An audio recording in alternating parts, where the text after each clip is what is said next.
Bismillahirrahmanirrahim. Assalamualaikum warahmatullahi wabarakatuh. Halo semuanya, kembali lagi dengan saya Neta Liliani. Nah, di sini kita akan coba membahas bagaimana cara mengubah vektor poligon menjadi vektor jajar genjang. Yuk disimak. Nah, di sini saya sudah menyediakan dua vektor ya. Jadi kita akan mengubah bagaimana caranya mengubah vektor poligon. Nah, ini adalah merupakan vektor poligon. Nah, vektor poligon itu adalah vektor yang terdiri lebih dari 3 garis ya, makanya disebutnya adalah poli. Poli itu artinya banyak. Nah, misalkan di sini saya mempunyai gambar seperti ini. Nah, ini misalkan adalah vektor pertama, katakanlah di sini adalah vektor P1 ya. Nah, ini adalah vektor P1 di mana di sini misalnya membentuk sudutnya adalah 30 derajat. Nah, ini misalkan kita membentuk sudut 30 derajat dan di sini panjang vektor P1 itu misalkan adalah 5 cm. 5 cm. Nah, kemudian di sini saya punya vektor yang kedua, ini adalah garis lurus aja. Ini misalnya adalah vektor P2, katakan begitu, ya. Nah, di sini vektor P2 misalkan katakan panjangnya adalah 7 cm, 7 cm. Dan kemudian di sini saya punya vektor ketiga, yaitu di sini P3, di mana P3 ini di sini membentuk sudutnya katakan 60 derajat dan di sini panjangnya adalah 6 cm. Maka dari titik awal tadi, titik awal sampai ke titik akhir, nah itu disebutnya adalah resultan.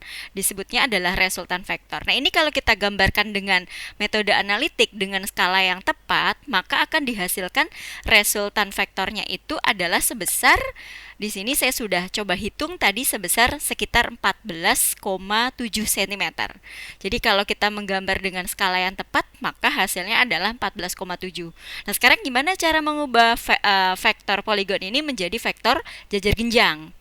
Nah, ini adalah vektor jajar genjangnya. Jajar genjang itu di sini tandanya dia adalah pangkal ketemu dengan pangkal. Kalau ini kan antara pangkal ketemu dengan ujung gitu ya. Nah, kalau vektor poligon dia berbeda. Nah, gimana caranya? Karena di sini ada 3 vektor. Ini misalnya tadi adalah vektor P1 kan? Nah, ini adalah vektor P1, terus di sini merupakan vektor P2. Nah, caranya di sini berarti vektor P1 sama vektor P2 kita cari dulu resultan vektornya. Katakanlah dia adalah sebagai R1. Ya, jadi di sini sudut yang dibentuk sama, 30 derajat. 30 derajat. Nah, sekarang kalau kita mau membuat vektor jajar genjang itu caranya adalah di sini harus kita sejajarkan. Berarti ini adalah cerminan dari P1 ya. Katakanlah di sini misalnya adalah P1 aksen. Nah, ini misalkan di sini adalah P1 aksen. Nah, ini ya, di sini panjangnya juga harus sama dengan 5 cm ya. Ini ya di sini P1 sama dengan 5 cm. Nah, ini tadi membentuk sudut 30 derajat dan sudut yang dibentuk juga sama. Di sini harus 30 derajat juga. Nah, gitu ya. Baru habis itu dari sini yang P2-nya pun harus kita sejajarkan. Jadi, kalau saya sejajarkan di sini, maka nah, bentuknya seperti ini dan di sini juga harus 7 cm. Tadi P2 itu kan juga 7 cm kan? Nah, kira-kira di sini ya. Nah, ini dia terlalu banyak. Kita kecilin. Nah, kira-kira seperti ini. Nah, seperti ini ya kira-kira. Nah, terus dari sini maka ini tadi vektor P2 ya, vektor P2 juga sama di sini tadi 7 cm. 7 cm. Nah, dari sini akan terbentuk resultan vektor yang pertama. Di mana resultan vektor yang pertama itu berarti bentuknya adalah ada di sebelah sini. Nah, ini ya. Jadi ini adalah si resultan yang pertama, R1. Nah, gini ya. Di sini ini adalah si R1. Kita tandain ya, ini adalah sebagai R1. Nih, ini adalah R1. Nah, kalau kita gambar dengan skala yang betul, dengan skala yang benar ya, misalkan P1 di sini 5 cm membentuk sudut 30, kemudian ada P2 7 cm didapat R1, maka kalau secara pengukuran ya, secara pengukuran R1 itu adalah sebesar di sini menurut hasil pengukurannya ya, ini berdasarkan pengukuran, nih pengukuran. Nah, secara pengukuran besar R1 itu kalau diukur itu panjangnya adalah sebesar 10,44 cm. 10,44 cm. Ya, nah sekarang habis itu baru kalau kita udah dapat R1, maka kita buat lagi vektor jajar genjang yaitu antara R1 dengan si P3. Nah, ini adalah vektor P3-nya. P3 ya, yang panjangnya itu adalah 6 cm. Dan membentuk sudutnya juga 60 derajat. 60 derajat itu dia dari sini, 60 derajat. Nah, gitu kan ya. Oke, nah terus kalau kita buat ternyata dari sini hasil pengukurannya itu ya hasil pengukuran antara sudut yang dibentuk antara R1 dengan P3. Nah, ini harus kita hitung dengan menggunakan busur ya. Besarnya di sini adalah sebesar tadi saya sudah coba hitung di sini adalah sebesar 55 derajat. Ini sebesar 55 derajat. Ya, ini kalau kita gunakan pengukuran yang tepat ya. Ini saya hapus dulu sedikit. Maaf, ini P3-nya kita agak mundur. Nah, ini di sini tadi vektor P3 yang sebesar 6 cm. Nah, ini ya. Jadi di sini antara P3 dengan si R1 ternyata sudut yang dibentuknya adalah 55 derajat. Nah, sama kita buat di sini pencerminannya, berarti ini kita sejajarkan R1 ya kita buat sejajarnya, terus baru P3-nya juga sama. Nah, terus kalau kayak gini ini supaya tepat ukurannya tuh gimana sih? Nah, supaya tepat ukurannya berarti kan dari sini ini kalau ini kan total secara keseluruhan adalah 180 derajat. Kalau di sini udah 60, udah 55 dan di sini sudah 30, maka kalau begitu yang ada di sebelah sini adalah sebesar 35 derajat. Ya kan ya? Nah, ini 35 derajat. Yang kecil ini.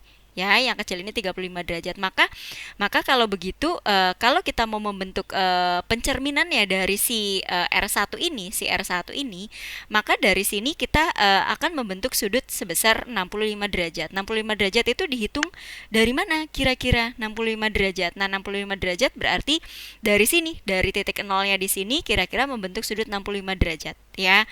Nah, jadi 65 derajat itu kalau kita gambar lagi bentuknya seperti ini. Nah, kita buat sejajarnya ya. Nah, ini terhadap R1 ya. Nah, kita buat segini ya. Nah, 65 derajat itu dihitungnya dari mana sih? 65 derajat ya dihitungnya dari sini. Nah, ini sudutnya ya 65 derajat. Nah, jadi yang dihitung adalah dari sini. Gitu. Ya. Karena kan dia sama gitu kan ya. Nah, baru dari sini kita buat lagi nih sejajarnya si P3. Nah, kalau kita gambar lagi, berarti gambarnya sejajar sama si P3 itu adalah seperti ini. Nah, kira-kira dia begini kali ya. Oke, mudah-mudahan sih tepat ya.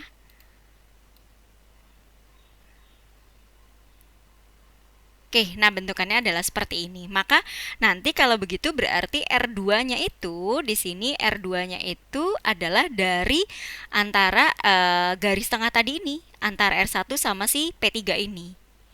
Nah, dia bentuknya adalah seperti ini. Nah, ini adalah sebagai si R2. Nah, ini ya di sini. Oke, saya kasih warna kuning aja deh. Oke ya. Nah, seperti itu. Ini di sini dia adalah si R2-nya, yang warna kuning ini ya. Yang warna kuning ini adalah si R2. Nah, terus kemudian R2 itu kalau secara pengukuran itu berapa sih? Nah, secara pengukuran di sini besarnya pengukuran kalau secara pengukuran nanti di sini besar R2-nya itu akan sama dengan resultan vektor dari metode poligon ini sendiri, yaitu sebesar 14,7 cm gitu. Nah, oke, kalau begitu berarti untuk metode analitik udah beres ya dengan cara penggambaran. Nah, terus bagaimana kita membuktikannya dengan perhitungan?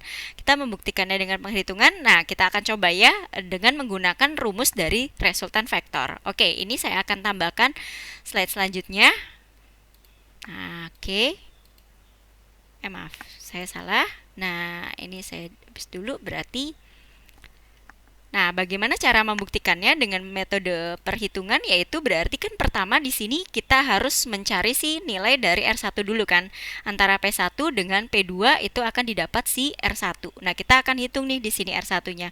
Berapa sih besar nilai dari R1?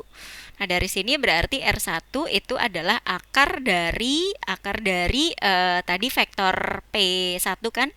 Ya, P1 kuadrat terus ditambah P2 kuadrat ya. P2 kuadrat. Nah, terus ditambah 2 dikali vektor P1 dikali vektor P2. Nah, terus ternyata sudut yang dibentuk antara P1 sama P2 itu berapa di sini? Nah, kita bisa lihat. Nah, ini ya antara P1 sama P2 yang dibentuk kira-kira berapa tadi? Ini P1. Nah, ini adalah sebagai P2. Ya, ini kan di sini membentuk sudutnya 90 derajat. Ini udah 30, berarti sisanya adalah 60 derajat. Antara P1 sama P2 itu membentuk sudutnya adalah 60 derajat. Ya. Oke, nah maka di sini cosnya adalah cos 60 derajat. Ini adalah cos 60 derajat.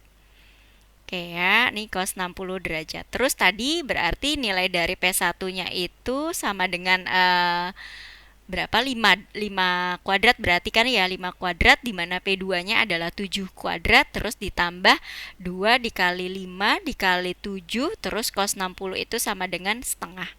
Nah, kalau udah dari sini kan kita bisa coret antara ini sama ini, maka hasilnya di sini adalah 25 terus ditambah 49 terus ditambah 35. Maka hasilnya dari sini adalah akar dari 109. Akar dari 109 itu adalah sebesar 10,44. Oke ya, nah ternyata kalau dibuktikan dengan cara pengukuran bukan perhitungan, ternyata hasilnya sama kan kayak tadi kan. Nah ini ya, jadi kalau kalian coba-coba gambar dengan pengukuran dengan cara seperti ini pasti akan sama.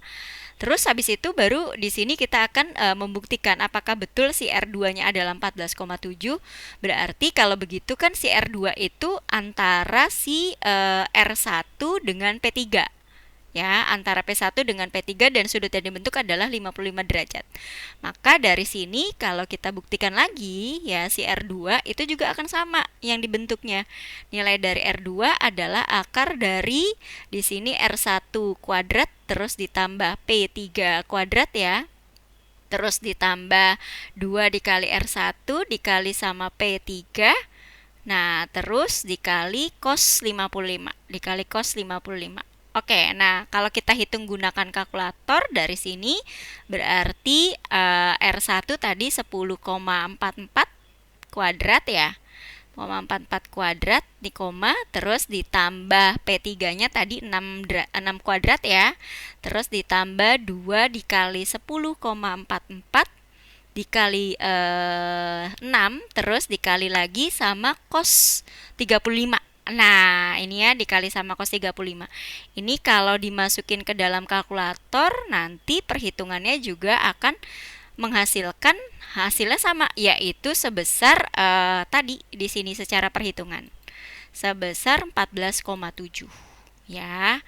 Nah, gitu. Jadi dari sini antara perhitungan ya ini kita sebutnya adalah sebagai perhitungan dengan metode yang analitik yaitu pengukuran penggambaran langsung ternyata hasilnya sama.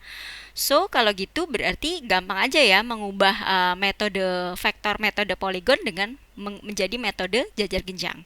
Ya asalkan sudutnya diketahui. Oke, cukup sampai sini dulu pembahasan dari mengubah vektor poligon menjadi vektor jajar genjang. Mudah-mudahan bisa membantu semuanya. Saya ucapkan terima kasih. Wassalamualaikum warahmatullahi wabarakatuh. See you next time.